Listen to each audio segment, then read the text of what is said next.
छोट बेले घरे जेते बेले सिमेई खीरी बनूथिला सेई मिठा सुगंधरे पूरा घर पूरी उठुथिला। समस्ते अपेक्षा करिथांती जे खीरीटा केतेबेले प्रस्तुत हब। तो आसंतु आज आमे सेई भली खीरी आमे तैयारी करिबा। सेमिया खीरी तो लोके बनैला मात्रे तो गरम गरम थिबो। गरम गरम जेतेबेले थाए तो खीरीटा पानिया पानिया हुए। आउ जेतेबेले पूरा ठंडा हो जीवो ना एकदम काठुआ हो जाए। तो एते काठुआ हो जाए कि सेमिया उपमा कि सेमिया खीरी बिल्कुल भी जानी हुएनी। तो यही प्रोसेस रे जदि आपण माने तैयारी करिवे तो सेमिया खीरीटा बिल्कुल भी काठुआ हबनी। आउ फ्रिज रे 2 रु 3 दिन रखिले मध्य खीरीटा बिल्कुल भी मोटा हबनी। जेमिति आपण माने बनै थिबे सेम सेही भली ही टेक्सचर रे रहिबो। तो एई रेसिपी देखिबा पूर्वरु वीडियो को लाइक चैनल को सब्सक्राइब निहाती करिवो। तो आसंतु फ्रेंड्स सबुठारु प्रथमे पैन गैस ऊपर बसई नबा। आउ गैस पैन टा टिके नाकु गरम हैला मात्रे ही एठी हमें दबा 2-3 चामच देसी गुआ घिओ। घिओ जेते बेले भल से गरम हे जिवो तो एठी हमें 10-20 टा काजू एमिति 2 फाळ करके एठी हमें दबा।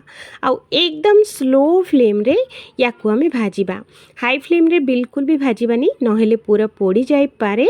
तो सेति पई एकदम स्लो फ्लेम रे हल्का टिके नाकु भाजी की एकटा को बाहर करि नबा। आउ सेई घिओ रे ही एठी हमें 20 रु 25 टा आलमंड को 2 फाळ करके एठी हमें दबा। आउ देकी सेई स्लो फ्लेम रे याकु भी हमें 2-3 मिनिट पई याकु हमें भाजीबा। तो एठी देखंतु एठी अधा भाजी हे जाइछि। तो एठी हमें कौन करिबा किसमिस एठी दबा। तो किसमिस एठी मु देइछि 10-15 टा सांगरे 1 चामच चिना बादाम। तो ए सबु जाक जिंस को भल से थरे भाजी नबा। तो एकदम स्लो फ्लेम रे पूरा क्रिस्पी हैला पर्यंत भाजी की बाहर करि नबा। तो देखंतु केते सुंदर भाजी हेछि। तो सबु जो ड्राई फ्रूट्स बाहर कर सारला परे से घिओ रे 1 चामच चीनी देकी चीनीटा को बढ़िया कलर आसिला पर्यंत एई भली आमे सिजेइबा। तो देखंतु चीनीटा बहुत ही बढ़िया से कलर आसी जाइछि। एमिति जेतेबेले चीनीटा फुटी जिवो तो एठी आमे 1 कप सेमिया एठी हमें दे दबा। आउ गैस रो फ्लेम टा को एकदम स्लो रखिबा। आउ स्लो फ्लेम रे ही एई सेमिया को 2-3 मिनिट पर्यंत एकदम स्लो फ्लेम रे आमे आको भाजीबा। तो एठी देखंतु फ्रेंड्स 2-3 मिनिट भितरे हमरो सेमिया जो रहिला केते सुंदर कलर आसीची आउ केते बढ़िया से भाजी हेची। एठी आपण माने देखिले ना एई भली जेतेबेले भाजी हे जिवो तो एठी हमें 2 चामच खंडे एठी हमें दबा सुजी। सुजीटा ध्यान रखिबे मोटा सुजीटा ही देबे। जदि सरू दाना सुजी अछि तो आपण माने 1 चामच देबे। जदि मोटा दाना सुजी अछि तो 2 चामच निहाती देबे। तो 2 चामच सुजी दे सारला परे एठी हमें कौन करिबा से स्लो फ्लेम रे याकु हमें भल से आउ थरे 2-3 मिनिट पई याकु हमें भाजी नबा। तो एपटे देखंतु फ्रेंड्स आमर सुजी आउ सेमिया केते सुंदर कलर आउ केते बढ़िया से भाजी हेची। तो एठी एई भली जेतेबेले भाजी हे जिवो आमे सेई कप रे मापिकी एठी हमें 1 कप पानी एठी हमें दे दबा। तो देखंतु फ्रेंड्स मु 1 कप पानी देइछि। तो ए सेमिया आउ पानी आउ सुजीटा को भल से हमें फुटेबा। तो फ्रेंड्स एठी आउ अधिक पानी बिल्कुल भी देबेनी। बस 1 कप सेमिया पई 1 कप पानी ही व्यवहार करिबा। तो एटा को हमें भल से गोलेबा आउ 2-3 मिनिट पर्यंत याकु हमें सिझेई नबा।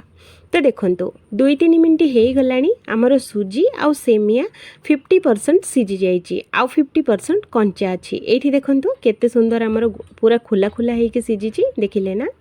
जेतेबेले एई भली सिझी जिवो तो एठी हमें गैस रो फ्लेम टा को एकदम हाई रखिबा। आउ एठी हमें 1.5 लीटर खीर एठी हमें दे दबा। तो क्षीरटा फ्रेंड्स मु फुटे की मु दोची। आपण माने चाहिए पैकेट क्षीर दे परिबे गाय क्षीर दे परिबे नहले अमूल रे भी तैयारी करि परिबे। एठी मु किंतु क्षीर रे तैयारी करूची। आउ क्षीरटा को बढ़िया से मु फुटेई सारची। आउ क्षीरटा एठी हमें 1.5 लीटर क्षीर एठी दे सारला परे ए क्षीर आउ सेमियाटा को भल से हमें सिजेइबा। बेसी समय बिल्कुल नहीं बस 5-10 मिनिट सिझी गले काफी। तो एठी हमें दबा किछि भल बास्ना और टेस्ट भल आसिया पई 3टी मु तेजपत्र देइछि सांगरे 4टा गुजराती को एई भली मु छेची के एठी देइछि। तो ए सबु जाक जिंस को भल से थरे हमें गोलेबा आउ गैस रो फ्लेम टा को एकदम हाई रखिबा। तो ये देखो फ्रेंड्स केते सुंदर देखा जाउची हमर खीरी।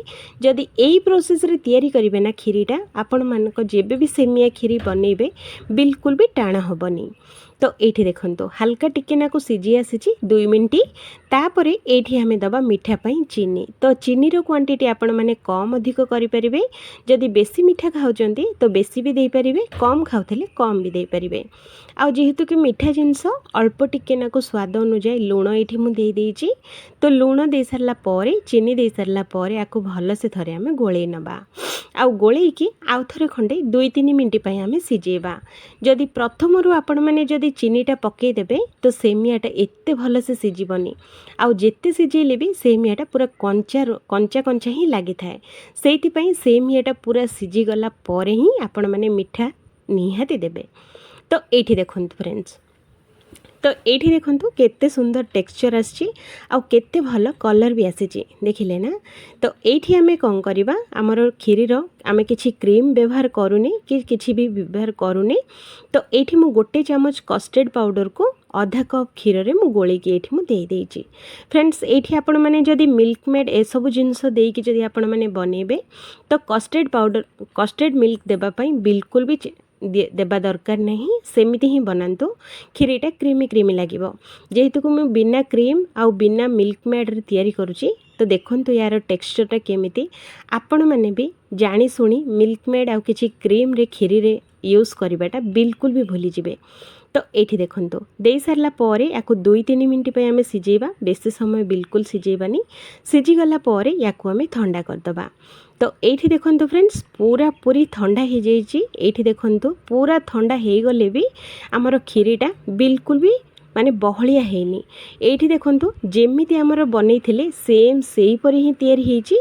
आउ ये देखो खीरीटा आमर बिल्कुल भी काठुआ कि बिल्कुल भी माने मोटा हैनी, जेमिति आमको दरकार सेम से भलिया तैयारी होईची। तो ये देखो यार टेक्सचरटा देखो प्रथमे देखो केते बढ़िया देखा जाउची आउ केते सुंदर भी लगुची। जदि एई भली खीरी तैयारी होबो तो समस्ते खाइबा पई भल पाइबे।